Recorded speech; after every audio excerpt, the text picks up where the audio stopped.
해외에서 중국 샨샤댐을 예의주시하고 있습니다. 정말 붕괴되는 것이 아닌가 하는 우려도 있지만 샨샤댐에서 방류하는 물의 양이 너무 엄청나기 때문입니다. 이미 하류에 있는 8개 소도시 30만 인구들은 큰 피해를 입고 있다는 것이고, 정확한 인명피해와 도시 상황은 언론 통제로 전혀 보도가 되지 않고 있습니다. 물론 샨샤댐이 붕괴되지 않도록 방류하는 것은 맞지만 주민들에 대한 피신 대책도 없이 무대책으로 쏟아붓는 중국 당국입니다.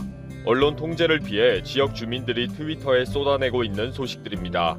지금 올라온 최신 트윗입니다. 7일 오후에 샨샤댐에서 2,500km 떨어진 하류 도시에서 홍수로 53명이 사망하고 13명이 실종되었으며 전체 138만 명에게 긴급 피난 지시가 떨어졌다는 소식입니다.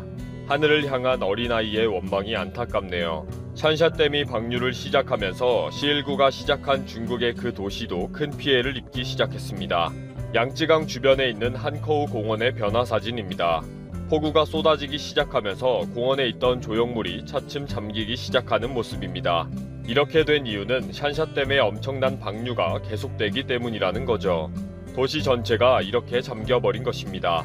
샨샤댐이 생기기 전 1931년 협곡을 통해 쏟아진 폭우는 양쯔강 유역의 도시 주민 수백만 명의 희생자를 발생시킨 적이 있습니다.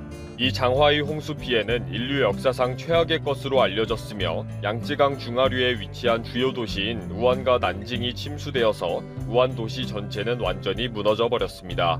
중국과 일본에서 이번에 발생한 폭우들은 한국을 피해 중국과 일본에만 길게 띠를 두르면서 집중적으로 쏟아붓는 현상이었습니다. 이 엄청난 폭우는 바로 가뭄과 집안 붕괴 등 또 다른 자연재해로 이어지기 때문에 더 무서운 것입니다. 6월 29일부터 샨샤댐은 적은 규모로 방류한 것으로 알려졌습니다. 그러던 중 3일 밤부터 갑자기 방류량이 급격하게 늘어난 것으로 추측되는 하류 도시 침수 현상이 발생하기 시작했습니다. 이때부터 중국 주민들의 트윗은 샨샤댐이 폭발한 것 같다는 글들이 올라왔습니다. 특히 도시들은 전망이 좋은 곳을 찾아서 양쯔강 주변으로 모여서 도시가 발달했습니다. 결국 이번에 샨샤댐의 방류와 양쯔강의 수위 상승으로 많은 도시들이 직격탄을 맞고 있는 것입니다. 특히 시일구로 유명한 중국의 그 도시는 그동안 주민들이 활동했던 모든 지역과 공간들이 침수되면서 도시 기능이 완전히 마비가 되었습니다. 우한의 강변은 양쯔강 하류의 수위가 급격히 상승하면서 강변은 완전히 잠겼습니다. 그리고 양쯔강 수위가 상승하면서 도시의 홍수 배출 시스템이 완전히 마비가 되었고 결국 도시 전체가 물에 잠기게 된 것입니다. 항상 노래를 부르면서 놀던 공간이 완전히 잠겨버린 모습은 주민들에게는 큰 충격이 되었고요. 샨샤댐에서 7일 동안 계속 방류를 하고 있다는 트윗입니다. 처음에는 초당 25,000리터를 방류하다가 지금은 초당 55,000리터를 무자비하게 방류하는 바람에 양쯔강 유역 전체가 침수되고 있다고 합니다. 샨샤댐 하류에 있는 도시들은 다 침수되었고 사람들도 물에 빠져 목숨을 잃고 있지만 사악한 공산당은 진실을 보도하지 않고 있다는 트윗입니다. 특히 이번에 시일구가 최초로 발생했다고 해서 도시 기능과 주민들의 삶이 마비되었던 그 도시가 다시 샨샤댐의 방류로 교통이 완전히 마비되었다고 합니다. 남쪽에 있는 까르푸 마트와 지하 통로와 순환 도로 등도 다 침수되었으며 소방차까지 꼼짝달싹 하지 못한다고 사진들을 쭉 올렸습니다. 특히 나누 공원과 대학 병원의 입구 도로가 마비가 되면서 병원 내부 도로 전체가 강이 되었다고 현장 고발하고 있습니다. 샨샤댐이 7일째 방류를 하면서 하류 도시들이 다 침수가 되었다면서 초당 55,000리터를 방류하는 것이 말이 되느냐고 분노하고 있습니다. 1시간에 1억 8천만 톤의 물과 하루에 432억 톤의 물을 갖다 붓는다는 거죠. 가까이 있는 서호 호수 전체 용량이 1억 4,292만 톤 정도이니까 샨샤댐에 하루 방류하는 홍수는 300여 개의 서호 호수를 쏟아붓는 것과 같다는 거죠. 이 트윗은 뒷산을 통해 쏟아지는 폭우들이 아파트 3층 집 창문을 뚫고 쏟아지는 영상입니다. 이 트윗은 샨샤댐은 굳건히 서있다 라는 역설적인 글을 적었는데 400년 된 문화재가 무너지고 있는 와중에 샨샤댐은 잘 있다는 식으로 비꼰 내용인 것 같습니다.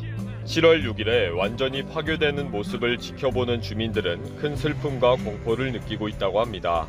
이제는 샨샤댐이 변형되었다. 곧 붕괴가 될 것이다. 라는 트윗과 유튜브 영상이 다시 주민들 사이에 퍼지고 있습니다. 그만큼 지금 상황에 공포를 느끼고 있다는 거겠죠.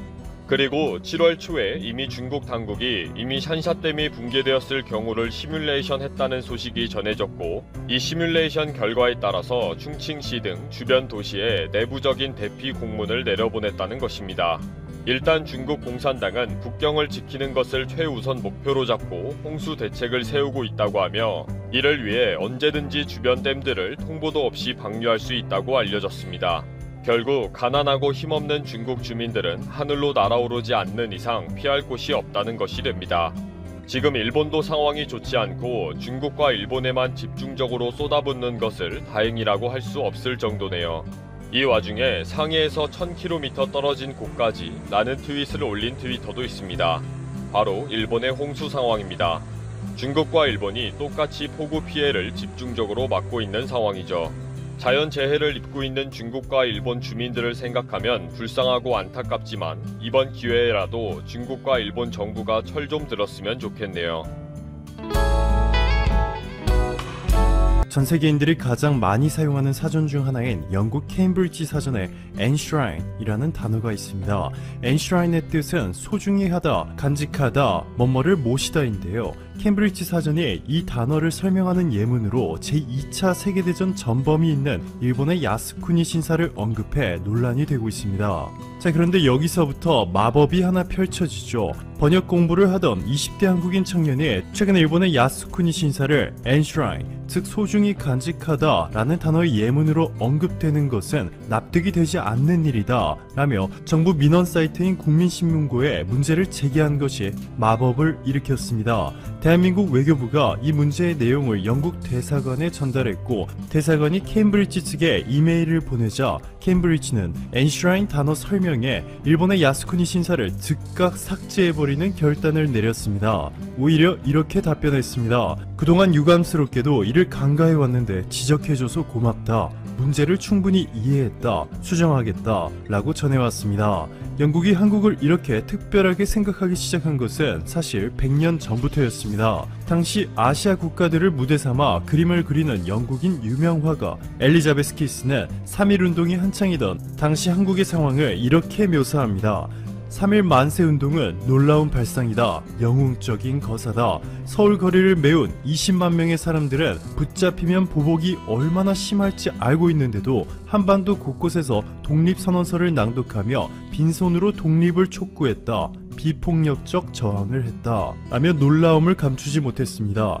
그리고 100년이 지난 2017년 영국 대표 언론사 BBC는 한국에서 가장 큰 규모의 시위가 열렸다. 100만 명이 넘는 시민들이 서울을 가득 채웠는데 폭력 사태는 없었다.